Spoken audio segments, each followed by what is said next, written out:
You're listening to Curiosity Invited with David Bryan here on LA Talk Radio.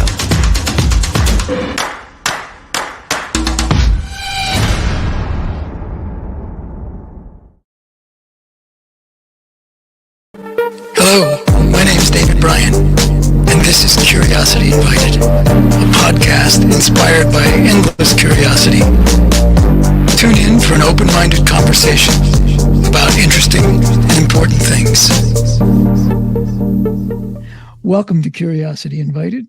My name is David Bryan, and I am so delighted to be speaking with Krista Bilton. Did I say that right? Krista Bilton, who is the author of this book, Normal Family on Truth, Love, and How I Met My 35 Siblings. 35 siblings. So right off the bat, and I would just say, truth in advertising and all that. I know Krista. Well, it's interesting. We know each other for a very long time, and in some ways, hardly at all, because I know her because she went to a school I was at, and that she was at for 1 year, her senior year, and a piece of that in the book.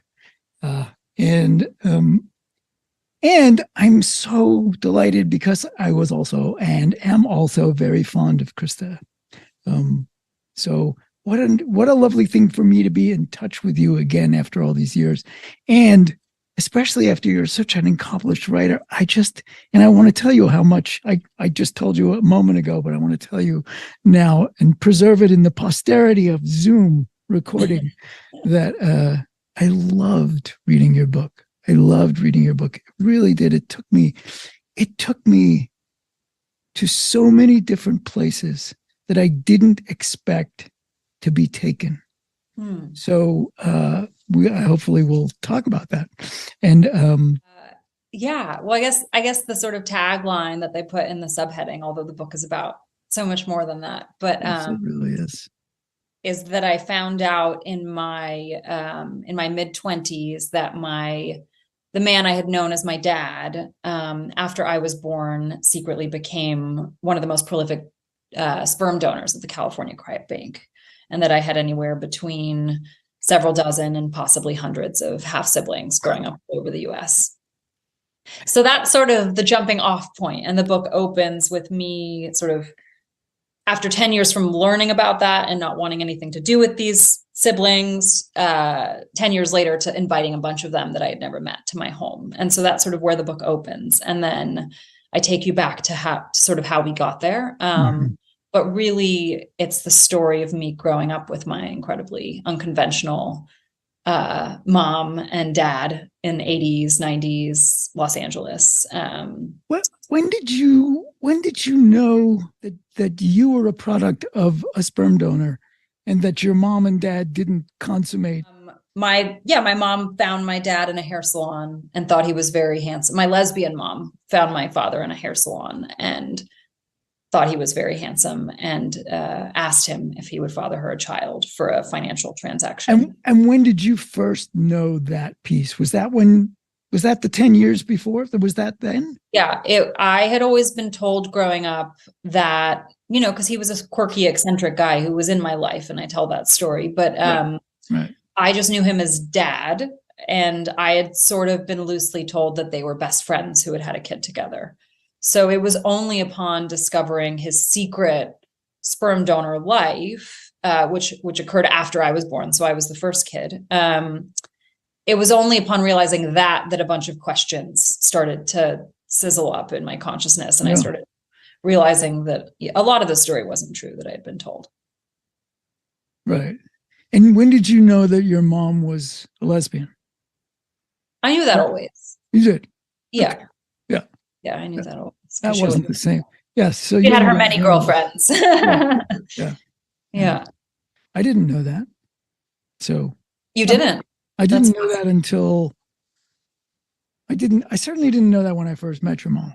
I mean, it is a story. Yeah. So for context for listeners, I I feel so much deep appreciation for David, because we went through a very hard financial time that crystallized around sort of both hard financial time and my mom's drug addiction. And we couldn't get through school. And David took us in at New Roads when he was the principal. So that was a very kind thing. And it's really surreal to be here so many years later talking about talking about this book. Yeah, indeed.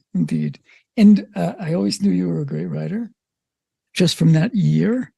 And but you really are a great writer. So thank you. I went through so many things in the reading of this book, and this ultimately is a question about you, about what you went through in the writing of this. For much of this book, I hated your mom, and totally hated your dad, and I was periodically pissed off at you. Well, we just spoke about that, but and then had so much compassion for. Ultimately, came to. It's like you push the compassion button, and not just for me, but for your mom, for your sister, for you, for your dad, and for family, and for all of those siblings. And in some ways I ended up reading it both as a story about you and a story about your family and a story about your mom. Me too. I'm tearing up too. This is not supposed to happen. And I never do this in podcasts. Well, there you go. Note to self: don't do a podcast with someone you know personally. But ultimately, it really was a story about love and family. And so you took me to all those places, and that's me, the reader, who didn't live through it. And Hold on, I'm just getting a tissue. I'll be right back. fair enough. I'm going to leave my tears on the screen. Okay, I'm here. I'm back. Okay, me too. So I read it, and you wrote it, but you also lived through it. So did the writing of this take you to all sorts of different places, to those places, to any places that you were surprised about or confused about? Or tell me about that, or tell us about that. Well, I do. So I wanted to write the story, or at least a small portion of the story, for a long time, basically since we knew each other.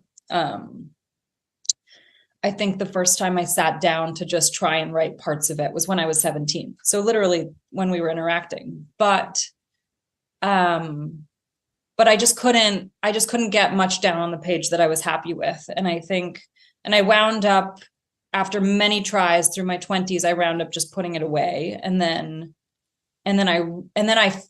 But it was sort of aching at me that I, for some reason, felt compelled I had to write the story. But finally, it was the pandemic, and my kids were I have 2 little kids, and they started to be more independent. And I was just like, I think it's time for me to write the book. But I think,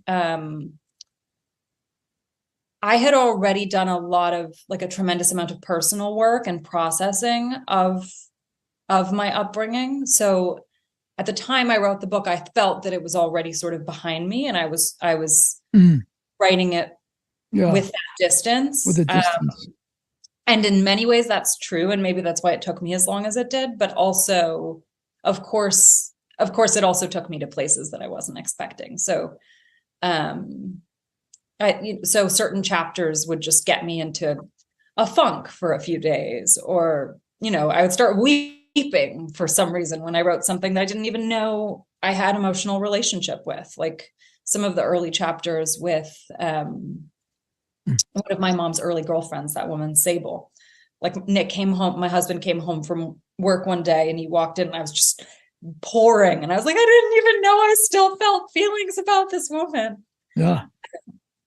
Yeah. But for the most part, I wrote it from a place of distance, which I think was a benefit to the writing. Did you in the process, did you come to remember things that you had not remembered until you started writing this book, and suddenly it was like, oh yeah, then that happened. Oh wait.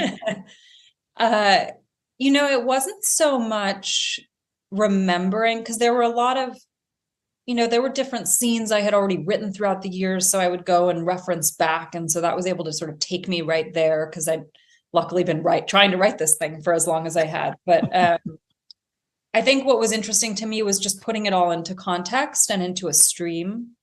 And then, I think just lining up timelines and understanding when things happened, even though there might be like a sense, for example, that my mom was on drugs for such a long period, but then understanding when it was in a timeline and I had concrete, evidences of X, Y, and Z, being like, wow, that really was a long time. Or I don't know if that makes sense, but I sort of approached, it's odd to approach your life this way, but I did sort of approach it like an investigator trying to understand what happened. Okay, so your mom plays a big role in this memoir. It's a memoir. It's your memoir, and it's a biography of your mom, and right from a yet another distance. And how was she with you writing it? Both about her and her life, but also about you and your life. I mean, right, because it's so clear from the book that she may have been imperfect, whatever that means, in many ways, but she was so clearly a mom. Whatever she had to do, she was going to look out for your best interests in whatever way she could. So she was in your corner the whole time. So it's a story about that. But I'm curious about, it's pretty There's a lot revelatory. It may not. I mean, she would go like, "What? You're not going to say you can't write that?" Oh yeah. Well, to start with, we have a really beautiful relationship today, and so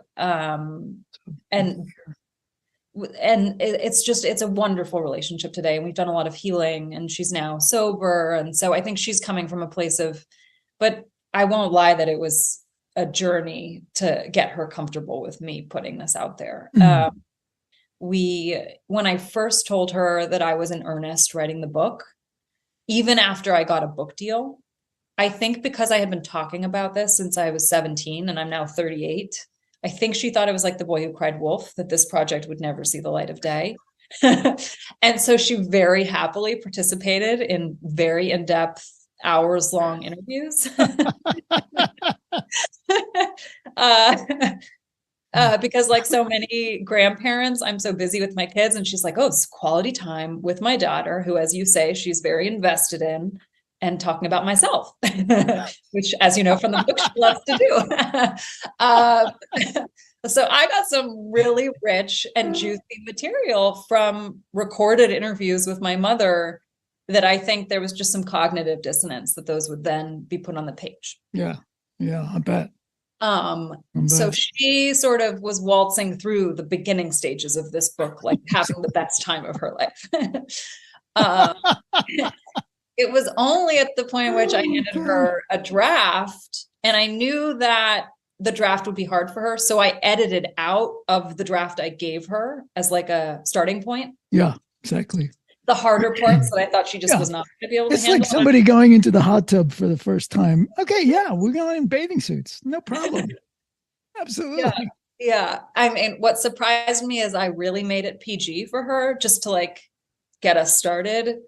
And on page 1, she came back with notes the whole way down and had issues with the tiniest things you could possibly imagine.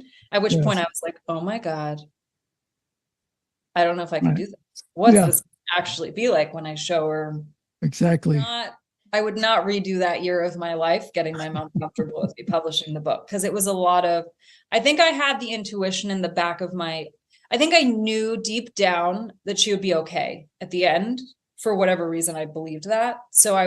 But it was a long process. We had to do multiple therapy sessions. She had many psychological breakdowns. I think because part of my mom's persona, which I get into in the book, is she very much cares what people think. And there's such a different story going on behind the scenes. So for me to have decided to take that and put that out there, that was a lot. And I think that's a conflict a lot of people who write memoir deal with, is like, how do you write about people, especially people who are alive?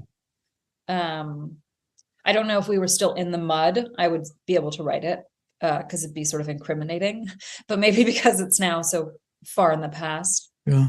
And I don't know if this was a piece of what you wanted to communicate, or what you wanted a reader to get from it, but you just made mention of, right, so your mom presents a story, or very much cares about presenting a story that looks this way, this particular way, and yet what's going on behind is very different. And I think that's one of the things, certainly for me. It's not like that's yes, of course I knew that, but I felt, maybe it's because I knew you and your mom, right? I know, but I felt like the book, intentional or otherwise, did such a magnificent job of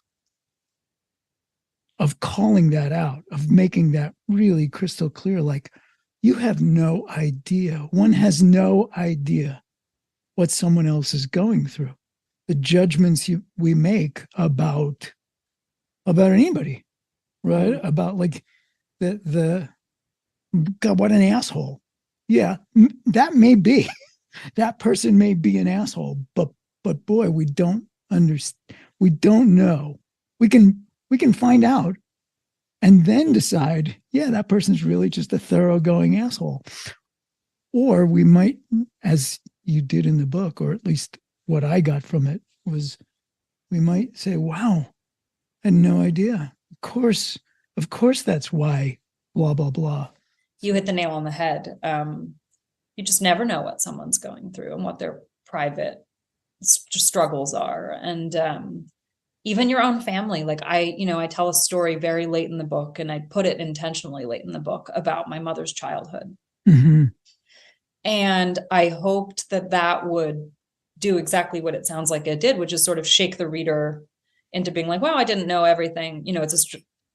For most of my life, I didn't know my mom's whole story. Mm-hmm. And she intended to never tell me her whole story. And it was only in hearing it on accident through a friend of hers that I was able to ultimately have a very close relationship with my mom and have compassion for her. And Mm-hmm. So that was something I wanted to explore, just how, we just never know what someone's going through in their private world. And Mm-hmm. that's sort of what's so beautiful about literature and memoirs. You get to sort of live inside someone else's life. And yeah. I will tell you, one of the most moving, this is not supposed to be happening here. One of the most moving pieces for me was right towards the very end, not the very end, but just about, when you were hosting your siblings. By the way, how many are there now? I think we're in the 40s now. Oh my Lord. And your mom showed up with stuff, with pictures and things, and it was just like the unintended brilliance of this, like wanting to give you a life with a family and a dad. And even though she may have paid for dad to show up on this occasion or that occasion, or like the treasure in these mementos, in these pictures in this. It's almost like she was suddenly the mother of this entire family of people sort of wanting to, in one way or another, connect with this dad they never had, right? Who was their dad, sort of. It was delightful. Suddenly, like, my view of your mom, she was clearly a great mom.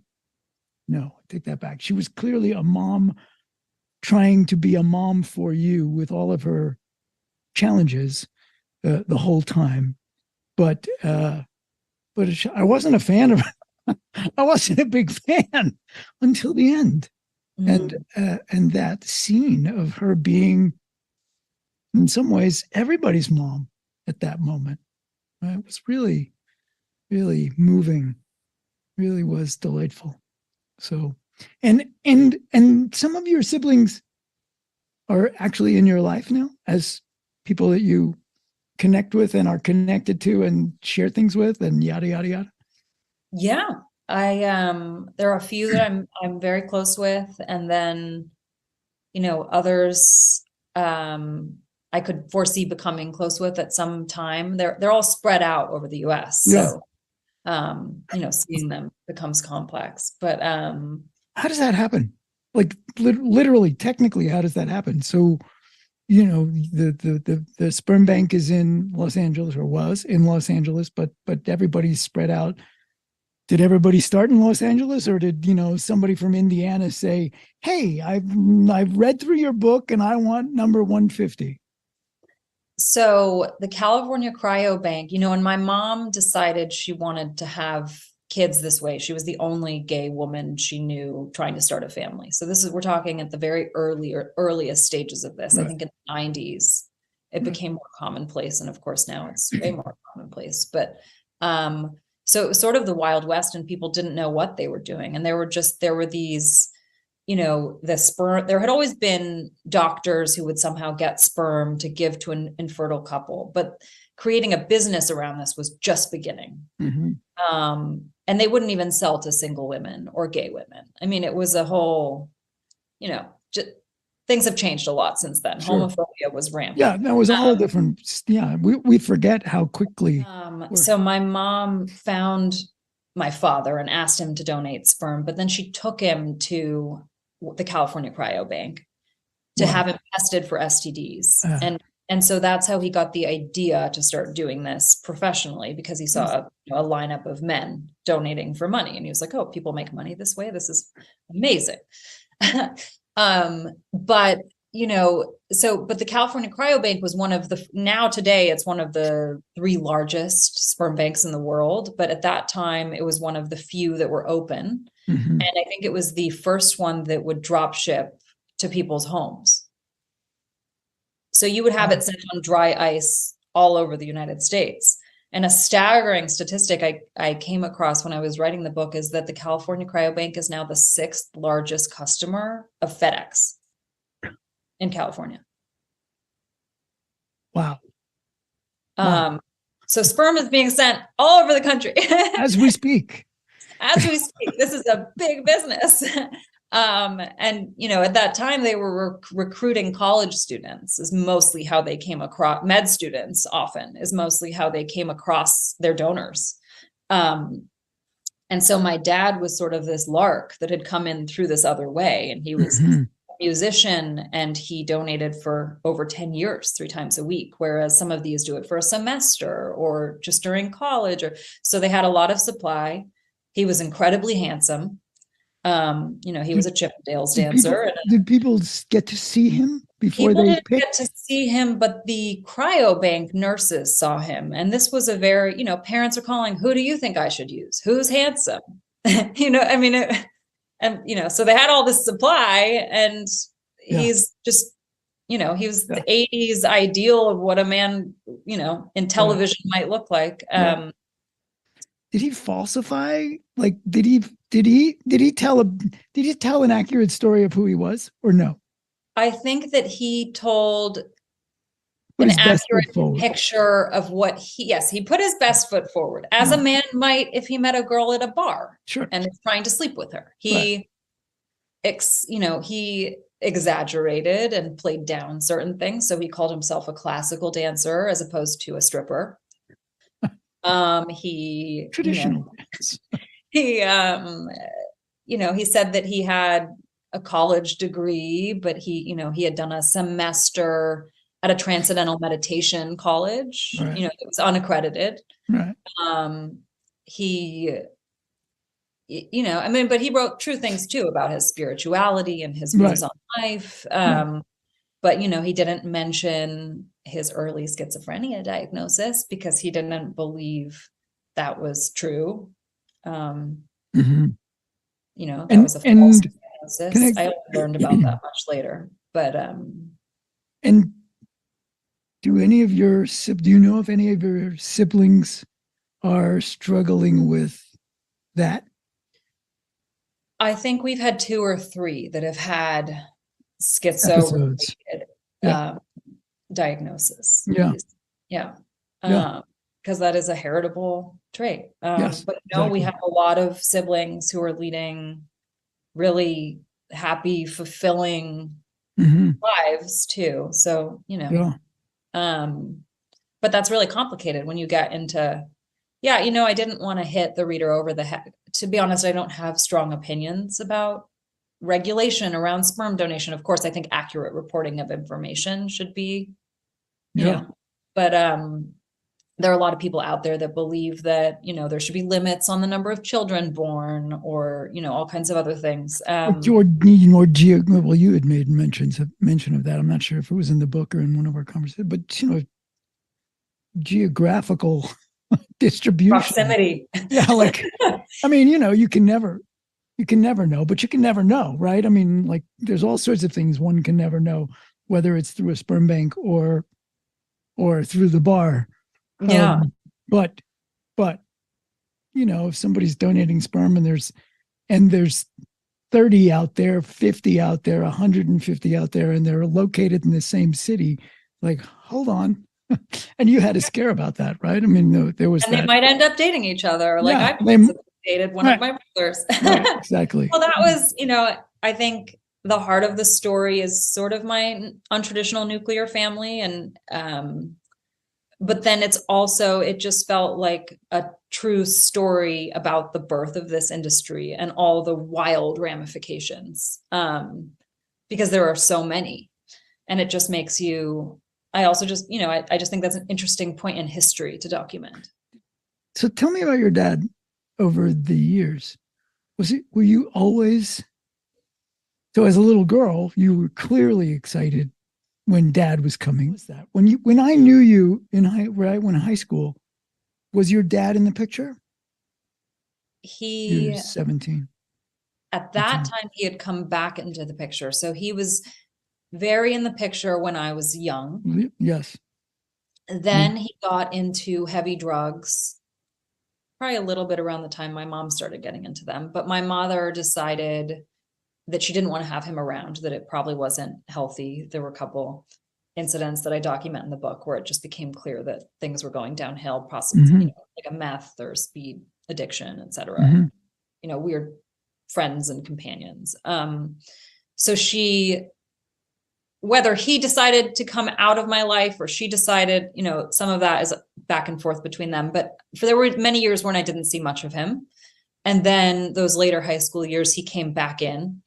But at that point, his mind had turned a little bit. So things were just, and I think I was hurt by the fact he had disappeared. So I was just, I was a teenager and I just wanted nothing to do with him. So he would come over and my mom would be like, Krista, time to spend time with your dad. And he'd be like, pouring, he was just off the rocker. He once came over and threw a Playgirl at me and I opened it not knowing what it was. And there's my father. Thanks, Dad. Naked. And as so these kinds of interactions. I'll never be able helping our relationship. I'll never be able to not see that, Dad. But he was always, so I just didn't have much of a relationship. And then I think after I understood the sperm donation and all of that, I was like, just understanding the scope of the story that my mother had asked him, that he hadn't willingly become my dad.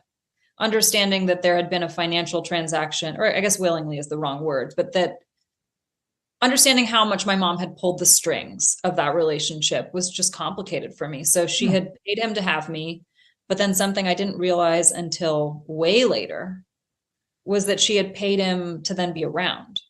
And I think sometimes it was as transactional as like, you come for a birthday party and I give you $100. So I think that there was always this open question in my mind of like, did my father genuinely care about me? Or was I just... What's the answer to that question?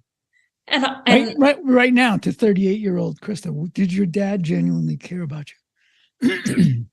I think the answer is maybe to the best of his ability. I don't know that he's capable of caring for anyone in the way that I would imagine an ideal relationship with a dad. I think he just has, and so I just feel sad for him that is the case. And I sort of accept him as he is, and try to be loving, but also not to let it suck me in too much, because I worry about him too. And yeah. So there's still, I mean, there is, that's one of the things I think that's so, that's that through line through the book that sort of, at least for me, culminates towards the end, is that, he's a dad. There's this way in which there is whatever counts as love, whatever counts as care, it's somehow there. And in whatever way he could, whatever that meant, even though it was this transaction, it's such a mixed up mind blow. I don't need to tell Oh my God, no, it is. Like, well, because my mother, made it so cemented it that this is dad. It was never, this is sperm donor, this is dad. Yes. You can't unwind that psychologically. So for me, the relationship is so much more complicated than for any of the biological siblings who are just like, oh, this is my quirky sperm donor. Exactly. I bear no responsibility for what happens to him in his life. But like, for better or worse, it's my dad. So it's complicated. Yes, exactly. Yes. Because my mother orchestrated it that way. You bet. You bet. Yeah. And so where is he now? You had said he was on his way, in the book, he was on his way to India, but then last time we spoke, which was, he had not yet been there.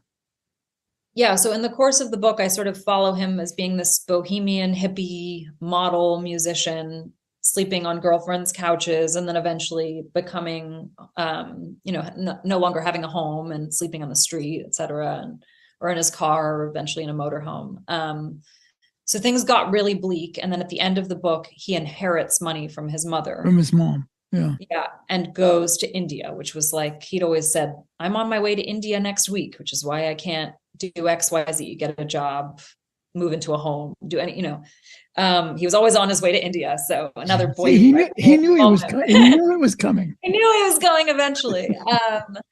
So he got this inheritance from his mother. It was a sizable inheritance, and he went to India. And now, a few years later, that is gone.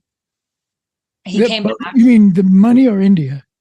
Both. I mean, India is there. I know India is there. No, the money. I'm not. It's not clear to me how it went so quickly. He was not open to ideas for how that could be stretched. And then he came back, and he was unhoused, living in his car for a while. But he's stubborn too. Like, he won't, when you try and help, it's like, it's hard to have it not just take over your life, because he doesn't want the help in the way that it could actually be helpful. He's very complicated, and stubborn. And so I wound up he decided he wanted to go back to India after a couple of years like this. And so I helped him get over there. And now he's rescuing dogs in India. He is in India. He went, yeah. He ultimately did go back. He went back. Wow. I think culturally he likes, he fits in more with that culture. And do you have a relationship with your dad? My relationship with my dad we send each other like birthday and holiday messages. He sends me pictures of the animals that he's in the middle of rescuing. And then I expect that I will probably ultimately be financially responsible for him. Mhm. So, and I try to just be loving, and I think navigating where the boundaries will be is something that is an ever going process. Yeah. If there was any chance that he would possibly listen to this podcast, I might edit that. But since there's no chance whatsoever, I feel like Well, I will say that that's another place it took me through too, was that the importance of the weirdness of love. Right. I mean, love sort of springs from the most peculiar places. Like towards the end of the book, I didn't give a shit that he got paid to come to the birthday party. It was like, well, whereas when I first read it, it was like, what a fucking asshole. Like, what? You did, like, what kind of a person would say, oh yeah, that's how I'm going to see my, and was it just part of your mom's charade or your mom's sort of orchestrated thing? And by the end of it, it was like, well, hey, people do things for all sorts of reasons. So, okay, this one was just, more easy to see. I understand why you're doing that. But, there he is sitting on the beach with two little girls and their mom. Can we shift a little bit? Sure. Unless you're getting tired and you're going to tell me I have to get off. But can we shift a little bit to conversations about you? Please. I want to know when you were angry at me. Well, yeah. Do you think so? Do you have a story about how it is that you came to struggle with issues of anxiety, issues of depression, issues of addiction, in whatever form, whether it's to a person, my least favorite person in the book, James, or a behavior, or a non-behavior, eating challenges, anxiety. Do you have a story about where that comes from? Where that you think, like, is it your upbringing that presented these challenges to you, that put you in in those struggles, and do you have feelings about that, or do God knows, it's serendipity. Anybody could have experiences that land them there. I want to know about, it's not in your book. I want to know about where you think all that's from. I think I'm interested in, generational trauma in general as a concept, and Mm-hmm. cycles of dysfunction and where they originate and how they, so much, it seems, in my mother's line started with her father's experience in war and how that sort of like trickled down through generations. And so that was interesting to me. And did you ever meet? You didn't. No, I didn't meet either of my grandparents. Yeah. And so part of what I wanted to show in the book, when I start to display, I mean, I'm talking about me as a character, even though it's me. Yeah. But when I started to display, I sort of wanted to show the reader how this organically happens, because, I get into this horrible, toxic, abusive relationship with a boy, and then I get an eating disorder, and then, I have all these, as you say, anxiety, depression. I start to see the beginnings of addiction, and, but I think in the context of the book, you sort of understand how I get there a little bit. And I think so many people, when you're living in a family unit or however you grow up, and it's completely dysfunctional, it's also all you know. And so you're not presented really with other options for how it could be. I think you just think that the world is that way. And so I was sort of just interested in how those patterns develop and if it's possible to break them. And I think another benefit of me having written the book now versus before is, like, I really did heal. Like, I have a beautiful life now. We have really functional home life. It's certainly quirky and eccentric, but I'd be happy to open the doors to anyone to come in. I think that's what home life means. That's translation of home life is quirky. Yeah. So, yeah. And I've really like struggle, I'm past a lot of that. And so I think part of what I wanted to do in the book for a certain subset of readers, which is I think a lot of people that are attracted to memoir of this genre, is sort of be, maybe give some hope that you can get out of it, and it can get really dark, and you can change, and you can, have a different future. And it's clear that you've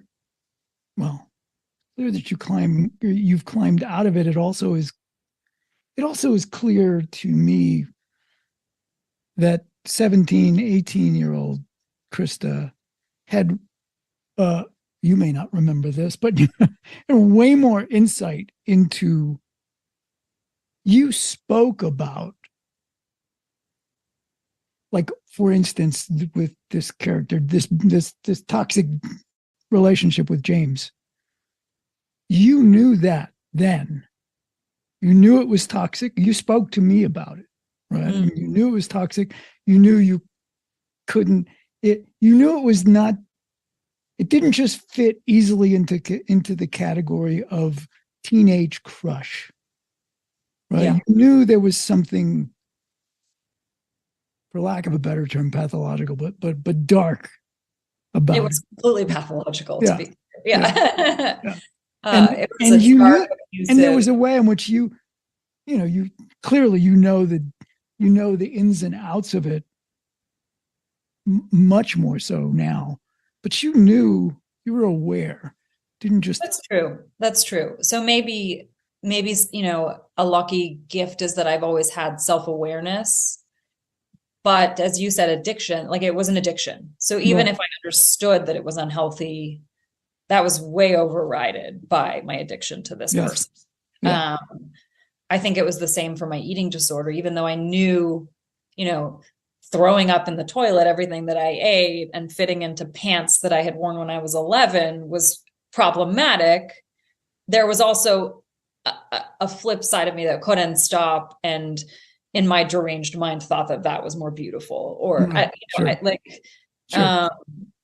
so I think there definitely is, maybe there are levels, like, you're in a good spot if you're in a bad place, but you have the self-awareness that it's unhealthy, because eventually your desire to live a healthy life can. Was your mom not, did she not see those? Well, no, that's not fair.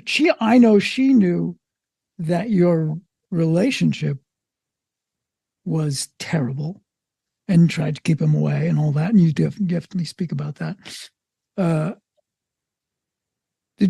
Were you handling most of this on your own?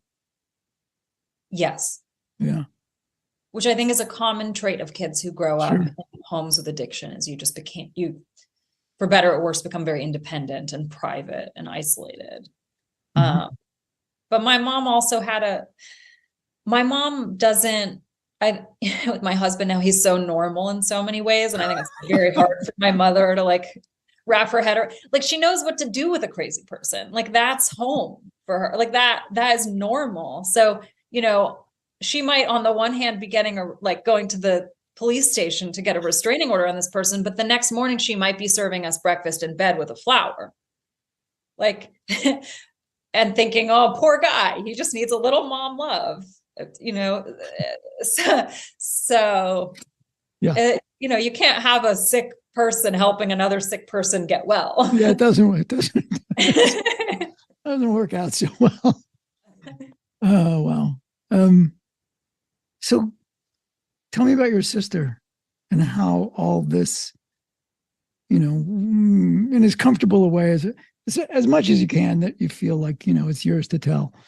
Well, I did if anyone was stripped back a little, it was Kate in the book, just because I was like, oh, that's her own private. I felt like my dad's never going to read this, and he's fine with it. He weirdly loves all of the attention. And He also loves animals, and that's a lot of plus. So Yeah, totally. And I could get my mom comfortable with it, but I felt like, yeah, Kate, I just like give her some privacy. But I think in some ways it impacted us in similar ways and in some ways different. is she? Do you know if she, reading the memoir, sort of had insights, not necessarily to you, but to herself, but insights about that helped her sort through some things, or I don't know about that. I think that maybe for both of us there was a sense, I can't speak for her, but like when you've lived so much of your life in shame and trying to pretend that things are more normal seeming than they are, there's a lot of work that goes into that and a lot of emotional baggage. And I think sort of just having it out there is a relief, because yeah, it's just like, oh, this is what happened. And yeah, it was totally nuts. yeah, But deal with it, right? Yeah, but you don't have to keep covering up. yeah, but the fun thing so Caitlin read it a few times, and she's really funny, Caitlin. So she was a huge help, because she'd be like, you're completely missing the humor of what was happening in that moment. Yes, it was really dark and depressing, but you forgot to mention, that mom wanted to put a hippopotamus in the swimming pool, or that she was gonna, she just had so many colorful anecdotes that I think lent a tremendous amount of humor to the book. So that doesn't answer your question exactly, but yeah, but it sort of does. But it sort of I mean, does. I think that the fun thing is, like, with a true story, everyone still has a different perspective. And you might, David, Bryan, go into your household, and each of you could talk about your childhood and have like the same thing occurred, but you see it all differently. Completely. Yes. So that's happened many times. Just so you know. It's like I have a brother who is a year older, almost exactly a year older.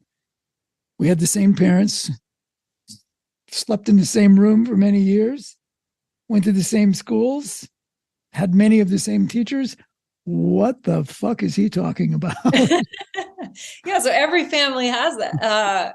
So I did try my best to present other points of view when they differed from mine, or and I think that made it a richer story. Mm-hmm. So Caitlin's, we're included in that. And yeah, she's very, but we're different. Like, I think psychologically what I needed was to I needed to have my own family and find a super stable husband, and set up shop, like a home, and like that was very important for me as like a repairing. Whereas I think she's just a little bit more free spirited and like still figuring out what she wants life to look like. And so I don't know if there's like an older sibling, younger sibling. Like, I'm more anal. She's a little bit more easygoing. So we just have, we're different.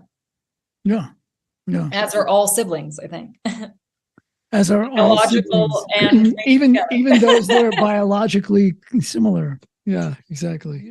You've got you just said it, a delightful, wonderful, normal family. Does that family include you've got a dad, you've got a mom. Now your relationship with your mom is wonderful now. Not without its complications. She drives me insane. No, of course. Yeah, she's mom, right? It's more innocent. That's their job. Everybody's doing their job. But when you say, like, oh, how's your family? I think of all of it. Yeah, of course. Cool. I think of it in maybe rings. Yeah. So it's like the core, and then it spreads out. It's a good title. It's the normal family. It is a normal family. It's just a unique normal family. Yes. That was what was so delightful. Oh God. So I really loved it. Well, I hope that there are a lot of universal feelings and themes, even if it's a specific story. Yeah. Are there things that you wish you'd left out? Things that you wish you had included? The writing part here. I don't think so. No, I'm really proud of it. I think, Definitely should be. I trimmed a lot. A lot was left out. No, I feel like I wrote the book I set out to write. That's so good. Yeah. That's so good.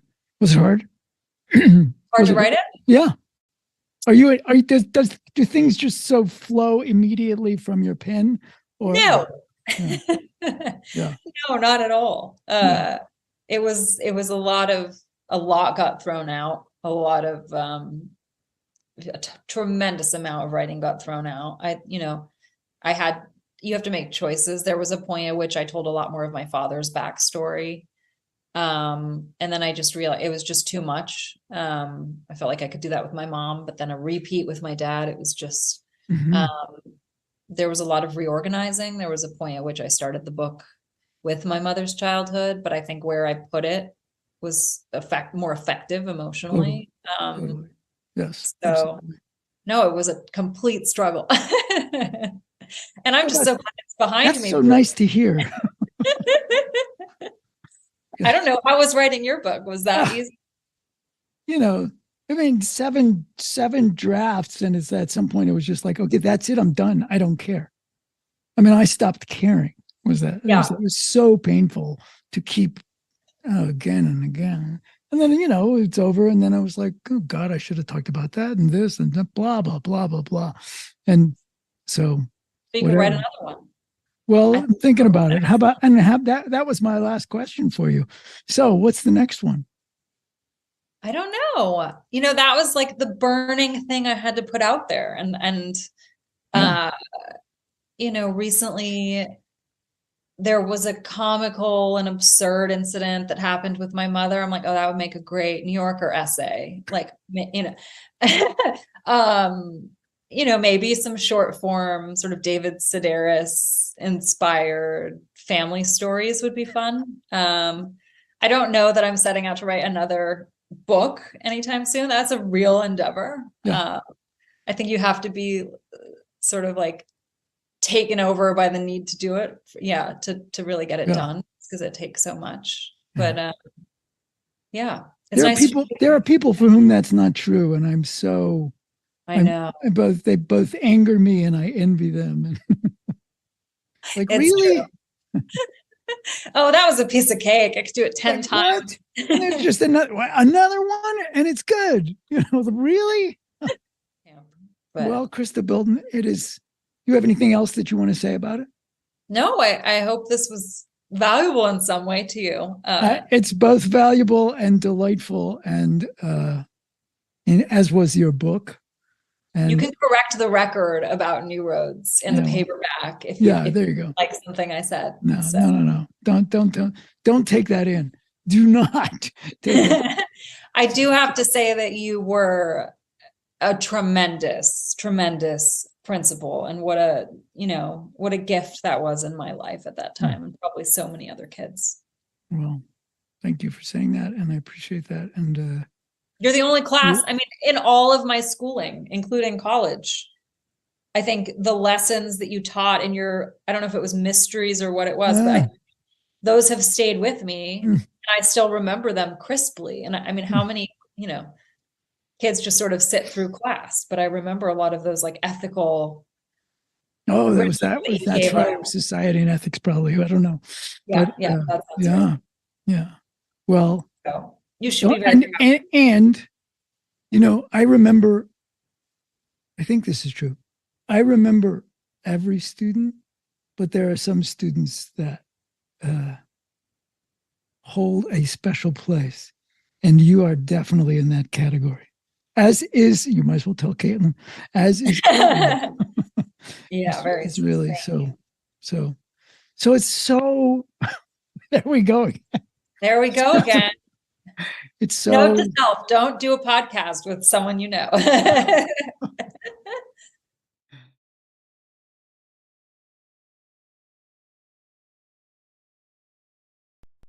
You're listening to Curiosity Invited with David Bryan here on LA Talk Radio.